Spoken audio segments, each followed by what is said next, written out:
وسوسہ تو ایک طرف رہ گیا، اگر وہاں شیطان بھی آئے تو ٹک نہیں سکتا، تو بھاگ جاتا ہے، وہ تو بھاگ جاتا ہے، شیطان بھاگ جاتا ہے۔ حضرت سیدنا غوث اعظم رضی اللہ تعالیٰ عنہ کے پاس آیا تھا، شیطان حضور غوث پاک کے پاس آیا تھا، آتا ہے پر اللہ والوں کے پاس ٹکتا نہیں، آ جاتا ہے، ٹکتا نہیں۔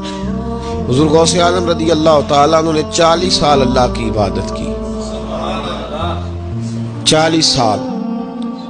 یہاں بھی لوگ بڑے پریشان ہو جاتے ہیں، کیسے جی کیسے کر لی؟ تو میں نے کہا قرآن پڑھو، والذین یبیتون لربہم سجدا وقیاما، وہ راتیں گزار دیتے ہیں اپنے رب کے لیے سجدہ کرتے اور قیام کرتے۔ تو یہ قرآن کی نص نے جب بیان کر دیا، تجھے کیسے شک ہو گیا؟ قرآن کی نص بیان کر رہی ہے کہ اللہ کے کچھ بندے راتیں سجدے اور قیام میں گزار دیتے۔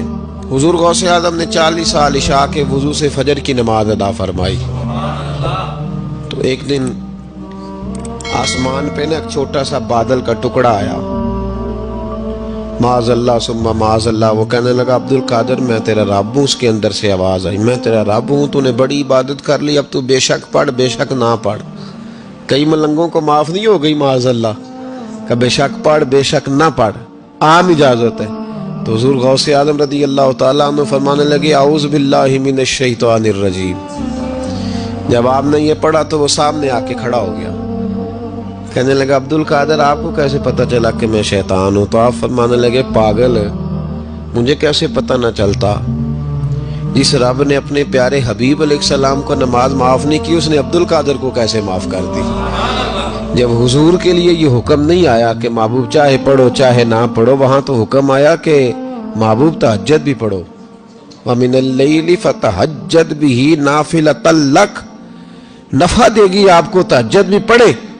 تو ان کے لیے جب یہ حکم نہیں تو میرے لیے کیسے آ گیا؟ اب شیطان تھا نا، تو اس نے پھر ایک اور چال چلی، یہ باز نہیں آتا، ہم باز آ جاتے ہیں کئی دفعہ، اس کے پیچھے پیچھے چلنے لگ جاتے ہیں، لڑ کے تھک جاتے ہیں، وہ نہیں تھکتا، وہ نئی سے نئی چال، نئی سے نئی چال، اس کا نیا سے نیا روپ، من الجنت والناس، جنوں میں سے بھی اور اس کے نئے سے نئے روپ ہوتے ہیں۔ اس نے ایک نیا روپ دھار لیا، کہنے لگا عبد القادر 300 ولی میں نے اسی طرح گمراہ کیے، آپ چونکہ عالم تھے تو آپ کے علم نے آپ کو بچا لیا۔ تو غوث اعظم فرمانے لگے نئے روپ سے آئے ہو؟ کہنے لگا 300 میں نے گمراہ کیے، یہ تو آپ عالم تھے تو بچ گئے، آپ جانتے تھے تو بچ گئے، میں نے 300 گمراہ کیے۔ تو حضور غوث اعظم فرمانے لگے پھر گمراہ کرنے لگے ہو نیا روپ دھار کے؟ مجھے میرے علم نے نہیں بچایا، مجھے اللہ کے فضل نے بچایا ہے۔ کئی عالم بھی تو گمراہ ہو جاتے ہیں نا، مجھے میرے علم نے نہیں بچایا، مجھے میرے اللہ کے فضل نے بچایا ہے۔ میرے بھائی، میرے عزیز طریقت کے مسافروں، یاد رکھو، سمجھ لو اس بات کو کہ وسوسہ آتا ہے۔ وسوسہ، 2 قسم کے مہمان آتے ہیں، 2 قسم کے مہمان۔ ایک مہمان وہ آتا ہے جو آتا ہے تو بندہ توجہ نہیں کرتا، وہ خود کہتا ہے اس نے نہیں میری طرف توجہ کی، وہ مہمان چلا جاتا ہے، پتہ نا آپ کو۔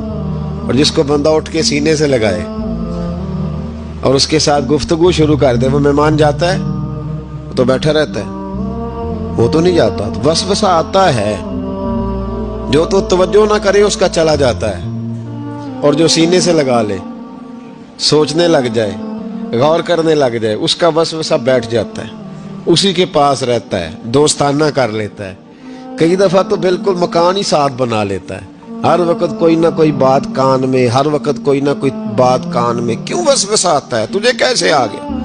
اس کا یقین کامل ہو، اسے وسوسہ کیسے آئے؟ جس کی توجہ سیدھی ہو اسے وسوسہ نہ چھڑ یار دا بوہا، نہیں تے ہو جاویں گا روگی۔ جیڑی بکری اجڑوں وچھڑی او بگیاڑا جوگی۔ یہ تو بھئی تو اگر اندر رہتا، صحبت کے اندر رہتا، چھتری کے نیچے رہتا، تو پھر وسوسہ تجھے کیسے وسوسہ کس طرح تیرے پاس آیا؟ وسوسہ اس کے پاس آتا ہے جو وسوسے کی جانب توجہ کرتا ہے۔ بہت زیادہ لوگوں کو بدگمانی ہونے لگی ہے، بہت زیادہ وسوسے آنے لگے ہیں، بہت زیادہ خیال ہونے لگا ہے، بہت زیادہ توجہ ہونے لگی ہے، بڑی